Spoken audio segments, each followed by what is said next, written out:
गाड़ी जो है वो एक सहरा से गुजरी, वहाँ पर जनाब बड़ी धूल थी। तो वो पीछे जो गाड़ी में बैठे हुए लड़के थे वो जनाब आवाज़ें लगा रहे थे, चीख रहे थे, यार हमें दम घुट रहा है। तो जनाब दरवाजा खड़ा हो गया, तो वो गिनती कर रहा है और जिसको बाहर निकाल रहा है उसकी जनाब तशरीफ पे लात मारता था। इतनी बड़ी उसने खेड़ी पहनी हुई थी वो। अस्सलाम वालेकुम नाज़रीन, मेरा नाम रिजवान शाह है और आप देख रहे हैं मेरा YouTube channel Rizwan Shah video. अगर नाज़रीन तुर्की डंकी के हवाले से जो मेरा सिलसिला था वीडियोज़ का, तो उसके चौथे पार्ट के साथ आज हाज़िर हूँ। तो जनाब नाज़रीन, जो मेरी जो स्टोरी है वो यहाँ तक पहुँची थी कि मैंने आपको बताया था कि हम जब ईरान के बॉर्डर से ईरान में दाखिल हुए तो वहाँ पर जनाब हम ये 100-150 बंदे के लिए तकरीबन 200 बंदा था, तो उनके लिए जनाब डाले हायर किए गए, तो 7-8 डाले थे। उन डालों में जनाब उन 7-8 डालों में उन्होंने 35 बंदे जो है वो उन्होंने वो जनाब घुसेड़ दिए। वो बंदे के बंदा जो है वो चढ़ा हुआ था। तो जनाब तकरीबन हम तो ऐसे थे जैसे दब गए थे, मिट्टी हमारे ऊपर को बलबा गिर गया। तो उसी जनाब बेबसी के साथ हमारा जो वो वहाँ से बॉर्डर से शुरू हुआ सफ़र, तो वो हमें तकरीबन 3-4 घंटे की जो ड्राइव है जनाब, वो तूफ़ानी ड्राइव आप जिसको कह सकते हैं, उसके साथ जो वो है वो हमें काफ़ी एक दूर जाके फिर 3-4 घंटे के बाद एक शहर आता है जो कस्बा था, टाउन था। तो वहाँ पर हमें एक घर में ले गए और उनसे घर में जाकर जो है उन्होंने हमें एक बकरियों की जब बाड़ा होता है जहाँ पर जानवर बने होते हैं, जहाँ जानवर वगैरह नहीं थे, धूप बड़ी थी जनाब, गर्मी बहुत शदीद पड़ रही थी। तो उस बाड़े में जहाँ पर गंदगी, गोबर, मींगने बकरियों की, मुर्गियों की, वो सब कुछ वहाँ पर जनाब जो पड़ा हुआ था। तो हमारा वहाँ पर जनाब वो स्टे था तकरीबन एक रात का। एक रात हमारा स्टे पड़ गया। तो दूसरे दिन सुबह जो है वो कुछ ड्राइवर आए टैक्सियों के साथ, कारों के साथ, और उन्होंने जनाब हमें जैसे हाँकना शुरू कर दिया, जैसे जानवर भाग, चलो चलो चलो भाई चलो बैठो बैठो कारों में बैठो। तो मुझे भी जनाब एक पल के लिए समझ नहीं आई क्या हो गया, ये क्या कह रहे हैं। लेकिन जब मैंने देखा कि उन्होंने कुछ लोगों को जो है कार में बिठाना शुरू कर दिया, उन्होंने जनाब 3 बंदे जो है वो पिछली साइड, 4 बंदे पिछली सीट पर, फिर 4-4 बंदे उनके जनाब घुटनों में, गोडों में बिठा दिया, फिर एक बंदा उनकी गोद में लटा दिया, 9 बंदे पीछे और 2 बंदे जनाब ड्राइवर के साथ वाले सीट पे। ये 11 बंदे हो गए और 4 बंदे उन्होंने डिग्गी में कार की उसने घुसेड़ दिए। लेकिन जब मैंने देखा जनाब डिग्गी में बंदों को घुसेड़ते हुए, तो मुझे बहुत खौफ आया और मुझे तो ऐसा लगा ये तो दम घुट जाएगा, ये तो हम 4 बंदे जिसको इनको बिठाया ये तो मर जाएंगे। तो मैंने इनकार कर दिया बैठने से। तो मैंने वो कहता है कि भाई अगर गाड़ी में अंदर जगह लेनी है सीट में तो उसके लिए ये करना पड़ेगा। तो यहाँ से आप अंदाज़ा लगाएंगे इन बगैर एजेंटों का ये झूठ फरेब। कहते हैं जी बस जितने हमारे आपके साथ तय हो गए हैं यही है, बस इसमें जनाब जो ज़ादेरा भी शामिल है, जो भी खर्चा होगा अगर रास्ते में खाने का, ट्रैवलिंग का, लोग वो सब कुछ जनाब हमारे ज़िम्मे होगा। तो आप सोच लें हमने वो कहता है अगर गाड़ी में बैठना तो पैसे देने पड़ेंगे। मेरे पास जो है वो पैसे बिल्कुल भी नहीं थे, एक मोबाइल फ़ोन रह गया था मेरे पास। तो मैंने कहा भाई ये मोबाइल है तो मैं इसको सेल करके आपको पैसे दे देता हूँ अंदर बैठने के लिए। तो वो जो ड्राइवर था वो उस पर कुछ जज्बात थे, इंसानियत उसमें शायद कोई थी, उसको तरस आ गया। लेकिन तरस उसको इतना आया, उसने कहा चल ठीक है, तूने मोबाइल बेचना है ना, तू बेच, मैं तुम्हें एक बार आगे बिठा लेता हूँ, ये बाद में देखेंगे मैंने तुमसे कितने लेने हैं। मैंने खैर वहाँ पर मोबाइल एक बंदे को बेच दिया, जो मैंने आप समझ लें कि आधी कीमत से भी कम में मैंने वो बेच दिया। सिर्फ वो जितना उस गाड़ी का मैंने किराया देना था ना, सिर्फ उतने ही पैसों में मैंने वो बेचा।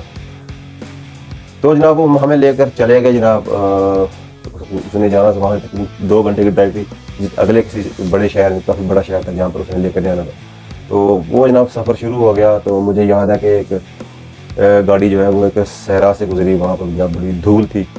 तो वो पीछे जो गाड़ी में बैठे हुए लड़के थे वो जनाब आवाज़ें लगा रहे थे, चीख रहे थे, यार हमें दम घुट रहा है, गाड़ी में मिट्टी धूल आ रही है, तो हमें पानी पिलाओ।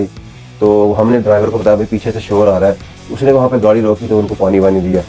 तो मैं वहाँ से मेरे खौफ है मेरा वो मज़ीद बढ़ गया, मेरे खदशा जो मज़ीद बढ़ गए। तो फिर मुझे ये लगा कि शायद यही एक सफ़र था जो इस तरह से मैं आगे फिर ऐसा नहीं वो सीन होगा, हमें इस तरह से ट्रैवल नहीं करना पड़ेगा।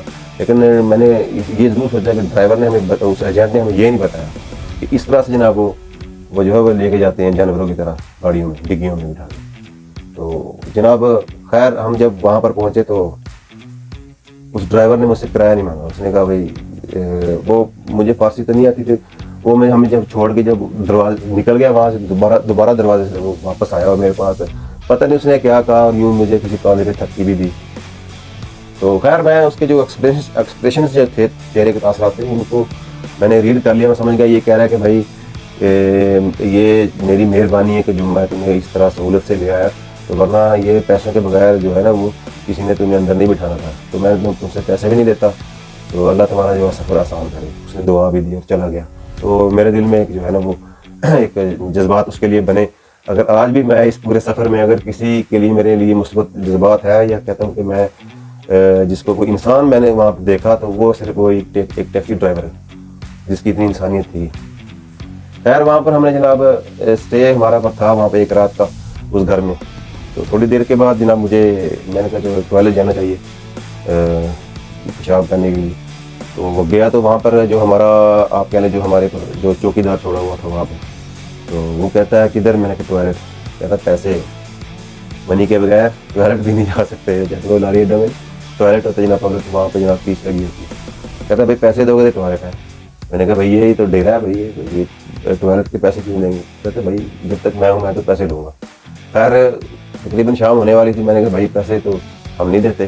اور نہ پھر ویٹ کر لیا ہم نے جناب. وہاں پر رات ہوئی تو وہ پھر چلا گیا, اپنے گھر چلا گیا, باہر سے تالے والے لگا کے. پھر ہم جناب گئے ٹوائلٹ اس وقت جناب. ہم نے پھر وہاں پہ جناب اپنا حاجت واجت کر کے جناب ہم رات کو سو گئے. تو اگلے دن جناب صبح آنکھ کھلی, اور جس آواز اور شور کے ساتھ کھلی جناب, دیکھ رہے دروازے کا کھٹا کھٹا سانڈ جیسا آدمی جناب وہ کھڑا ہے, بلوچ تھا, یوں اتنا بڑا چہرہ اس کا, گورا چٹا, یوں مونچھیں اس کی بڑی بڑی. اور جو دروازے کے پاس ہی تھے جو لڑکے تھے اور دوسرے تھے, ہم گھر میں دوسرے کونے میں بیٹھے ہوئے تھے. وہ ان کو یعنی ہمارا سفر اس نے جو ہے نا وہاں سے آگے شروع ہو رہا تھا کسی اور جگہ کے لیے اس ڈیرے سے. تو اس نے ہمیں ڈالوں میں بٹھانا تھا. تو جناب دروازے کے کھڑا ہو گیا, تو وہ گنتی کر رہا ہے, اور جس کو باہر نکال رہا ہے اس کی جناب تشریف پہ لات مارتا ہے. اتنی بڑی اس نے کھیڑی پہنی ہوئی تھی, وہ کپتانی چپل سے بھی جو خوفناک جو موٹی ہوتی ہے نا سول والی ویسی.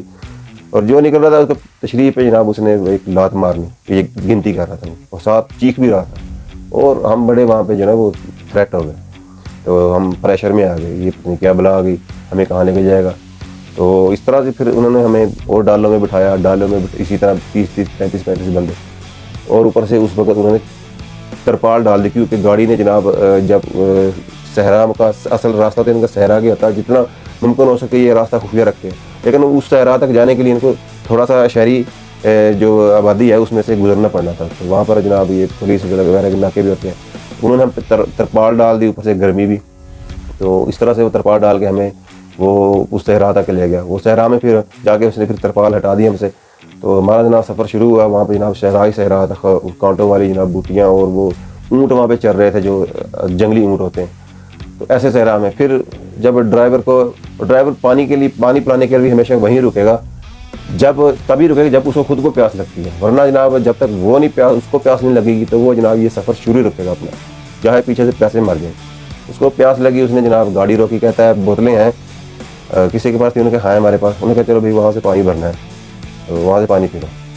تو وہ ہمیں لے گیا. وہاں پہ ایک ٹیوب ویل تھا, اور ٹیوب ویل میں چل نہیں رہا تھا اس کا پانی, جو اس کی ہودی میں جو ہوز بناتا ہے نا ٹینکی سی, اس میں کھڑا ہوا تھا گاڑی. تو ہم نے جب دیکھا وہ پانی کے اوپر مچھر بیٹھے ہوئے جناب, پانی بھی سبز رنگ کا ہو گیا تھا ہلکا ہلکا. تو میں نے پینے کی کوشش کی, مجھ سے نہیں پیا گیا, حالانکہ مجھے پیاس شدید لگی ہوئی تھی, مجھ سے نہیں پیا گیا. لوگوں نے, اور لوگ جو ہے اتنے بے صبرے تھے پیاس سے کہ انہوں نے وہ بوتلیں اسی پانی کی بھر لی. اس ڈرائیور نے بھی وہی پانی پیا, اسی چھپڑ سے, اسی گندا مچھروں والا. تو یہ بھی ہے ان کی, یہ اتنا اس راستے سے حرام کماتے بھی ہیں, لیکن ایک پانی کی بوتل یہ خرید کے گاڑی میں رکھتے. تو انہوں نے یہی لوٹ مار ہی کرنا ہے. ان کو انشاءاللہ جھوٹ ہی ہو کہ ہم اپنے جیب سے کچھ کھا لیں یا کچھ پہن لیں یا کچھ چیز جو ہے وہ بنا لیں. تو انشاءاللہ بات اگلی ویڈیو میں جاری رکھوں گا. ویڈیو کافی لمبی ہو چکی ہے, تو ملتے ہیں جناب پارٹ 5 میں.